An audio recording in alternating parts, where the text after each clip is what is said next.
मध्य प्रदेश की राजधानी भोपाल में व्यापम कार्यालय के बाहर प्रदेश भर के एमपी टीईटी और आरक्षक भर्ती परीक्षा देने वाले उम्मीदवार जमा हुए हैं। उम्मीदवारों ने एमपी टीईटी परीक्षा को रद्द करने और आरक्षक भर्ती परीक्षा की जांच कराने की मांग की है। उज्जैन जिले से आया हूँ और भूतपूर्व सैनिक हूँ और 2020 कांस्टेबल भर्ती जो हुई है पुलिस की, इसके अंदर हमारे को आरक्षण नहीं दिया गया है। इस बाबत हम यहाँ पे सभी लोग आए हुए हैं, कई ज़िलों से, कोई नीमच से आया है, कोई उज्जैन से आया है, कोई इंदौर से आया है। तो हम लोग व्यापम से आवेदन के थ्रू ये पता करने आए हैं कि इस भर्ती के दौरान हम लोगों को पूरे मध्य प्रदेश से किसी भी भूतपूर्व सैनिक का सिलेक्शन नहीं किया गया। तो क्यों नहीं किया गया है और अगर कोई त्रुटि हुई है तो उसको दूर किया जाए और अगर और कोई रूल्स हैं तो वो हमारे को बताया जाए। तो हम लोग इसी बाबत आवेदन लेके अंदर गए थे, तो अधिकारियों से हमारी मुलाकात हुई है। तो उन्होंने हमारे को रूल बुक दिया है और रूल बुक में उन्होंने बोला है कि जो जनरल कैटेगरी के जो छात्र हैं, जो नॉर्मल जिनकी उम्र 25 साल है, 22 साल है, 18 साल है, जैसे शुरुआत से मतलब जितनी उम्र होती है फॉर्म भरने के लिए, तो उन लोगों से हमारे को फाइट करनी पड़ेगी नंबर्स के लिए, मार्क्स के लिए। और उसमें अगर हम क्वालिफाई होते हैं तो उसके बाद हमारे को जो सेकंड फेज़ का एग्ज़ाम होता है उसमें मतलब कोटा दिया जाएगा। मोमेंट अनएम्प्लॉयमेंट की तरफ से हम लोग आए हैं यहाँ पर। आज शिक्षकों के साथ बहुत सारे छात्र छात्राएं आए हैं और वो इस मुद्दे को उठाने आए हैं जो पीबी में लगातार गड़बड़ियां चल रही हैं। सर, आज से नहीं, पिछले 3 सालों में 3 परीक्षा निरस्त हो चुकी हैं। उसमें एग्रीकल्चर की है, वर्ग ग्रुप 2, सब ग्रुप 2 की है, नर्सिंग की है और अब शिक्षक भर्ती भी बंद होने की, मतलब उसको निरस्त होने की कगार पर है। एमपी पुलिस का जो रिजल्ट है, शाम को बच्चा क्वालिफाइड है, सुबह डिस्क्वालिफाइड हो जाता है।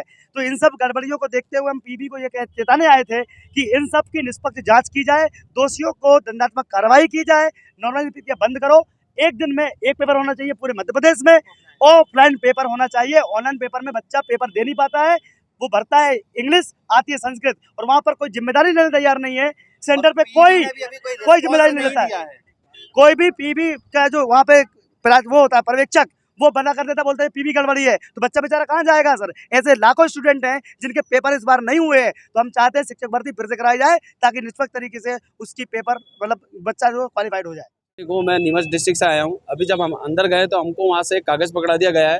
उन्होंने इसमें ये रूल बता दिया है कि पीएचक्यू की तरफ से उन्होंने एक रूल बना दिया है कि आप अगर जर्नल की तरफ से फाइट करते हैं, यानी हम 37 साल उम्र, 38 साल उम्र होने के बाद, 17 साल सर्विस करने के बाद प्रशासन ये चाहती है या पीएचक्यू ये चाहता है या डिपार्टमेंट ये चाहता है कि हम जर्नल लड़कों के साथ जो कंटिन्यू पढ़ाई में रहते हुए 21 साल, 22 साल, 23 साल से कोचिंग कर रहे हैं, और प्रशासन ये चाहती है कि हम उनके बराबर में नंबर लेके आए, मार्क्स लेके आए, यानी 71, 75 या 80 प्लस नंबर लेके आए।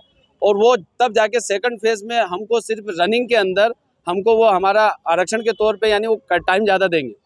तो ये कहीं से कहीं तक ऐसा तो नहीं लगता है कि हम 17 साल देश सेवा भी कर लें और आने के बाद एक सिविल लड़के के थ्रू या एक स्टूडेंट के बराबर हम मार्क्स भी लेके आ जाए। इससे पहले आज तक 2017 भर्ती तक आज तक जितने भी फौजी भर्ती हुए वो 17 number, 18 number, 20 number, 30 number, even यहाँ तक कि 40 नंबर पे भर्ती हुए।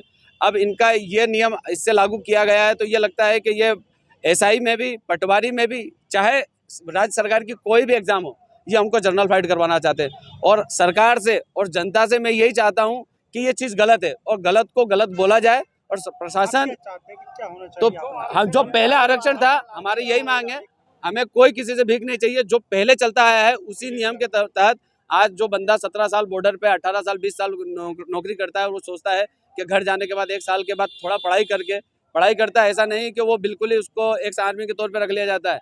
आज हमको, और मेरी जितनी एज है, मेरे साथ बरोबर किसी भी पुलिस वाले को खड़ा कर दो, अगर वो किसी चीज़ में आगे आ जाए तो। आज इतने सारे फौजी आदमी हैं, आप किसी को भी देख लो, हॉरिजॉन्टल नियम के अनुसार आज हमको, मैं ये बोल रहा हूँ, हमारे किसी भी फौजी भाई को इन पुलिस वालों के साथ खड़ा कर लिया जाए तो हम उनसे कहीं ना कहीं आगे मिलेंगे। पर आज की तारीख में इन्होंने एक ये नियम अपने मर्जी से, आज इन्होंने नियम 2020 में लागू कर दिया है कि वो 2000 हॉरिजॉन्टल के थ्रू जो भी इनका काम, ये गलत है।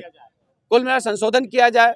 पीएचक्यू हो, राज्य सरकार हो, गृह मंत्री हो, जो भी इसके अंडर आते, जिसके अंडर ये पीएचक्यू आता है, हमसे उनसे निवेदन है और सरकार से और जनता से निवेदन है कि इस चीज़ को गलत कहा जाए और सही के लिए लड़ा जाए और हमको जो हमारा आरक्षण था वो वापस दिया जाए। Bureau report, TMS TV, Bhopal. EMS TV के यूट्यूब चैनल को सब्सक्राइब करें और बेल आइकन दबाएं, साथ ही ईएमएस न्यूज ऐप डाउनलोड करें।